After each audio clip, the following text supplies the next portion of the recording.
ಹದಿಹರೆಯ ಹಾಗೂ ಯೌವನ ಬದುಕನ್ನು ಕಟ್ಟಿಕೊಳ್ಳುವ ಸಮಯವಾಗಿದ್ದರಿಂದ ಈ ಕಾಲಘಟ್ಟದಲ್ಲಿ ಉತ್ತಮ ಚಿಂತನೆಗಳು ಒಡಮೂಡಬೇಕು ಎಂದು ಖ್ಯಾತ ವಿದ್ವಾಂಸ ವಾಗ್ಮಿ ಲೇಖಕ ವಿ ಜಗದೀಶ್ ಶರ್ಮಾ ಸಂಪ ಅಭಿಪ್ರಾಯಪಟ್ಟರು.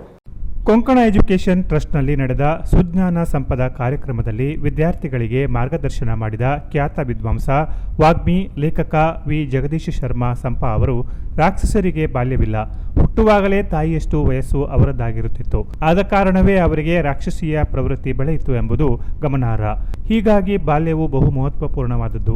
ಬಾಲ್ಯದಲ್ಲಿ ಒಳ್ಳೆಯದನ್ನು ತುಂಬಿಕೊಳ್ಳಲು ಬಹಳ ಅವಕಾಶಗಳು ಇರುತ್ತವೆ. ಹೀಗಾಗಿ ಬಾಲ್ಯ, ಹದಿಹರೆಯ, ಯೌವನದಲ್ಲಿ ಮನಸ್ಸನ್ನ ಏಕಾಗ್ರಗೊಳಿಸಿಕೊಳ್ಳಬೇಕು.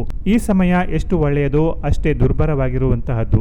ಒಂದು ನಿಮಿಷದಲ್ಲಿ ಮನಸ್ಸು ಎಲ್ಲೆಲ್ಲಿಯೂ ಚಲಿಸುತ್ತದೆ. ಮನಸ್ಸನ್ನ ನಿಗ್ರಹಿಸಿದ ಅರ್ಜುನನು ಕೃಷ್ಣನಲ್ಲಿ ಮನಸ್ಸಿನ ನಿಗ್ರಹ ಕಷ್ಟ ಎಂದು ಹೇಳಿದ ಯುಕ್ತಿಗಳನ್ನು ಸ್ಮರಿಸಿದ ಅವರು, ಅಭ್ಯಾಸ ಮತ್ತು ವೈರಾಗ್ಯದಿಂದ ಮಾತ್ರವೇ ಮನಸ್ಸಿನ ನಿಗ್ರಹ ಸಾಧ್ಯ ಎಂದು ಶ್ರೀಕೃಷ್ಣ ಹೇಳಿದುದು ಈಗಲೂ ನಮ್ಮೆಲ್ಲರಿಗೂ ಮಾರ್ಗದರ್ಶಿಯಾಗಿದೆ ಎಂದ ಅವರು, ವಿದ್ಯಾರ್ಥಿಗಳು ಮನಸ್ಸಿನ ಏಕಾಗ್ರತೆ ಬೆಳೆಸಿಕೊಳ್ಳುವುದರಿಂದ ಸುಂದರ ಬದುಕನ್ನು ರೂಪಿಸಿಕೊಳ್ಳಲು ಸಾಧ್ಯ ಎಂದರು. ಗುರಿ ಮಾತ್ರ ಮುಖ್ಯ ಅಲ್ಲ, ಗುರಿ ಒಳ್ಳೆಯದ ಅನ್ನೋದು ಮುಖ್ಯ. ಗುರಿ ಒಳ್ಳೆಯದ ಅಂದ್ರೆ ಎರಡು ಅಂಶ. ಈ ಗುರಿ ನನಗೆ ಸುಖ ಕೊಡುತ್ತಾ ಮತ್ತು ನನ್ನ ಸುತ್ತ ಇರುವವರಿಗೂ ಸುಖ ಕೊಡುತ್ತಾ? ಹಾಗೆ ಕೊಡುತ್ತೆ ಅಂದ್ರೆ ಅದು ಒಳ್ಳೆಯ ಗುರಿ.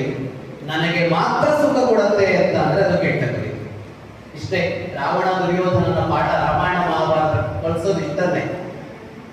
ಒಂದು ಸಾಧನೆಯ ಉತ್ತುಂಗ, ಸಾಧನೆಯ ಉತ್ಕರ್ಷ ನನಗೆ ಮಾತ್ರ ಸುಖ ಕೊಡುತ್ತಾ? ಅದು ರಾವಣನ ಗುರಿ, ಅದು ದುರ್ಯೋಧನನ ಗುರಿ, ಅದು ಒಳಿತಿನ ಗುರಿಯಲ್ಲ. ಆದರೆ ನನ್ನ ಗುರಿ ನನ್ನನ್ನು ಎತ್ತರಕ್ಕೇರಿಸಿ ಸುತ್ತಲ ಪ್ರಪಂಚವನ್ನು ಸುಖಕರವಾಗಿ ಇಡುತ್ತಾ? ಅದು ಒಳ್ಳೆಯ ಗುರಿ. ಅಂತ ಗುರಿ ನಿಮ್ಮದಾಗಲಿ. ಸಂಸ್ಥೆಯ ಕಾರ್ಯದರ್ಶಿ ಮುರಳೀಧರ ಪ್ರಭು ಗಣ್ಯರನ್ನ ಸ್ವಾಗತಿಸಿ ಪರಿಚಯಿಸಿದರು. ಕೊಂಕಣ ಎಜುಕೇಷನ್ ಟ್ರಸ್ಟ್ ಮೌಲ್ಯ ಶಿಕ್ಷಣವನ್ನು ಅಳವಡಿಸುವಲ್ಲಿ ವಿದ್ವಾನ್ ಜಗದೀಶ್ ಶರ್ಮಾ ಅವರ ಪಾತ್ರ ಮಹತ್ವದ್ದು. ಅವರ ಜ್ಞಾನ ವಿಜ್ಞಾನ ಅಧ್ಯಯನ ಕೇಂದ್ರದ ಪುಸ್ತಕಗಳೇ ಇಂದು ಬಳಕೆಯಲ್ಲಿ ಇರುವಂತಹದ್ದು ಎಂದರು.